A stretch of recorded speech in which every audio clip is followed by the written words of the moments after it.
Antes da gente entrar na aula, aquela indicação que eu sempre faço nas minhas aulas de livros dos quais nós tiramos o nosso conteúdo. Então, nesse curso de Geometria Analítica estão sempre presentes Geometria Analítica do Stembruch e o Interli, e Geometria Analítica, um tratamento vetorial do Paulo Boulos e Ivan de Camargo, sempre deixando aqui uma observação para o uso também do livro Coordenadas no Plano, do professor Elon Lages Lima. O link para você conferir os 3 livros está colocado aí na descrição da nossa videoaula. Já a equação da elipse vai ser um pouco mais complicada, a gente vai ter que atentar à forma com que ela é construída. E ela é construída a partir de 2 pontos que são muito importantes, que são os focos. Então você tem aqui o foco F1 e o F2, né? Então aqui vamos colocar F1 e F2, né, no lugar de F'. Então, F1 e F2, só para ficar na mesma notação. Uma elipse com focos F1 e F2 vai ser o conjunto de pontos P do plano cuja soma da distância entre esses focos é igual a uma constante denotada por 2A. Ok? Então, basicamente, uma elipse com 2 focos vai ser o conjunto de pontos do plano, aonde você vai ter que para cada ponto a soma das distâncias a cada um dos focos vai ser uma constante pré-determinada. Tudo bem? É conveniente para nós aqui, num primeiro momento, escolher um sistema de eixos tal que os focos tenham coordenadas. O foco F1, C e 0 e F2, menos C e 0. E aí a distância 2C entre os focos é chamada de distância focal da elipse. Tá? Então lá no plano cartesiano, quando a gente jogar essa elipse no plano, você vai ter uma distância entre esses 2 pontos. Perceba que na mesma reta você vai ter outros 2 pontos, né, da sua elipse.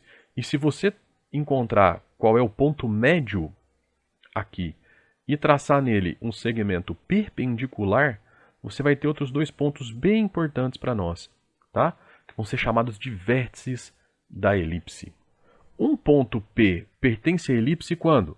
Quando a distância ao F1 e ao F2 somadas for igual a 2A. Bom, eu considerei o F1 como sendo C e 0 e o F2 como sendo menos C e 0. Ok?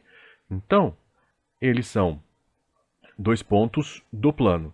Para calcular a distância de P até o F1, é a raiz de x menos a primeira coordenada ao quadrado, mais y menos a segunda coordenada ao quadrado. Tudo bem? O que eu estou fazendo aqui? Nesse caso, eu estou colocando os focos sobre o eixo x. Tá? Poderia colocar os focos sobre o eixo y? Poderia. E usando essa mesma lógica, você vai chegar numa equação muito parecida. Tá? Eu poderia tirar os focos e colocar ele fora do eixo x? Poderia também, mas cada vez que você faz isso, você vai complicando a forma de você escrever a sua equação. Tá? Bom, vamos seguir. Então aqui você tem a distância do P ao F1, daqui do P ao F2, né? As duas têm que ser 2A. Você vai encontrar basicamente aqui a raiz de x menos c ao quadrado mais y quadrado, tá? Mais a raiz de x mais c ao quadrado mais y ao quadrado, e essa soma vai ter que ser igual a 2A. Tudo bem? Logicamente, o que você vai fazer aqui? Você vai elevar ao quadrado, né? E aí você vai ter que tomar alguns cuidados aqui, porque você vai ter x menos c ao quadrado mais y quadrado mais x mais c ao quadrado mais y quadrado mais 2 vezes o produto dessa raiz com essa raiz, igual a 4a quadrado. Tá? Então você vai ter aqui um produto dessa raiz com essa raiz. Nunca se esqueça disso. Quando você for elevar ao quadrado em ambos os lados, vai ser aqui e aqui. Tá? Bom, lá no nosso artigo do site a gente desenvolve essas contas. Qualquer um dos livros indicados no início da nossa aula desenvolve essas contas. Agora é só fazer conta. E você vai chegar, nesse caso, nessa equação que é chamada de equação reduzida da elipse. x ao quadrado sobre a quadrado mais y quadrado sobre b quadrado. Lembra que eu falei daqueles pontos A, que seriam os vértices? Pois é, esse A é a distância, é a metade da distância entre os vértices que estão na mesma reta que os focos, e o B é metade da distância entre os vértices que estão no segmento perpendicular ao segmento que contém os focos, tá? O mais importante é, a equação reduzida da elipse é dada dessa forma. Logicamente, se você mudar o eixo onde estão os focos, essa equação muda. Logicamente, se você tirar os eixos de cima dos eixos, né, se você tirar os focos de cima dos eixos, então essa equação também vai ter alterações, tá? Mas a priori, para uma aula introdutória, já está ótimo essa primeira equação que nós temos. Um exercício para vocês é sair daqui e chegar aqui. Observe que se você tiver uma circunferência, vou até voltar, então, se você tiver uma circunferência, esse segmento aqui é igual a esse segmento aqui, né? Então, o que eu disse para vocês é que o seguinte, a distância daqui até aqui é o A e a distância daqui até aqui é o B da nossa fórmula. E, logicamente, eles têm uma relação que diz que A quadrado é igual a B quadrado mais C quadrado, tá? Todos esses detalhes serão melhores trabalhados na nossa aula específica sobre elipse, tudo bem? Mas aqui é o A, aqui é o B, logicamente o C é essa distância, né? A distância do centro até o foco, os dois focos, tá bom? E aí, se o A for igual ao B, né? Então, logicamente, o C é zero, ou seja, os focos foram para o centro, e aí você tem uma circunferência, tá?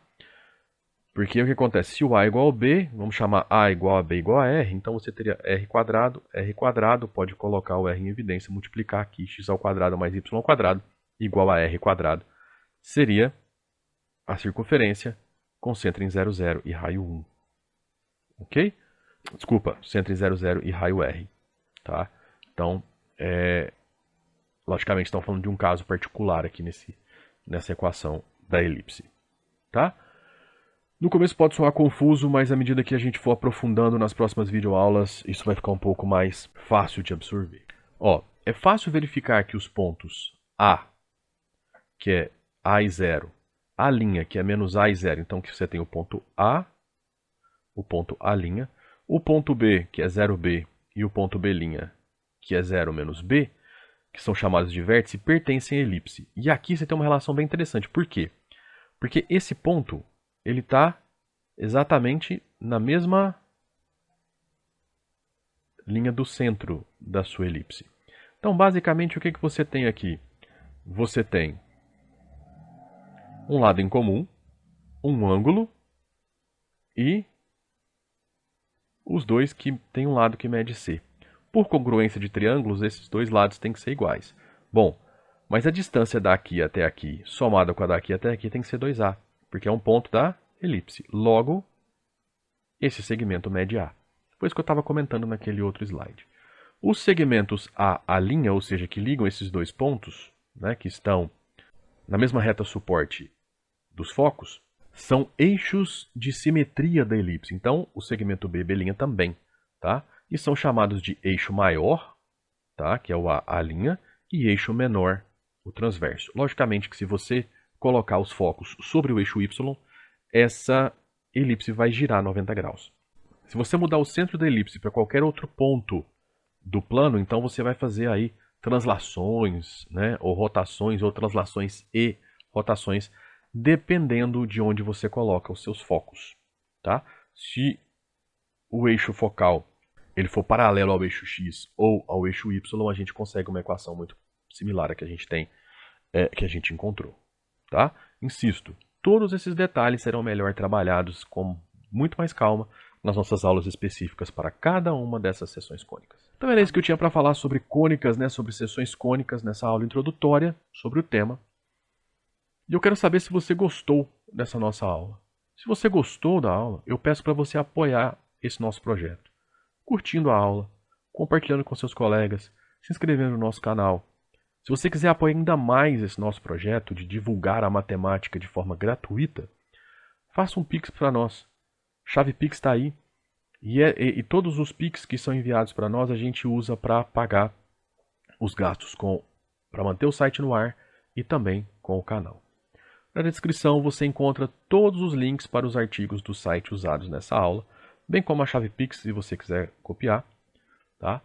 E também os links dos livros mencionados no início da aula, tá? Então se você quiser conferi-los, tem aí. Usando esses links também você pode nos apoiar, ok? Então era isso, até a próxima aula, abraços.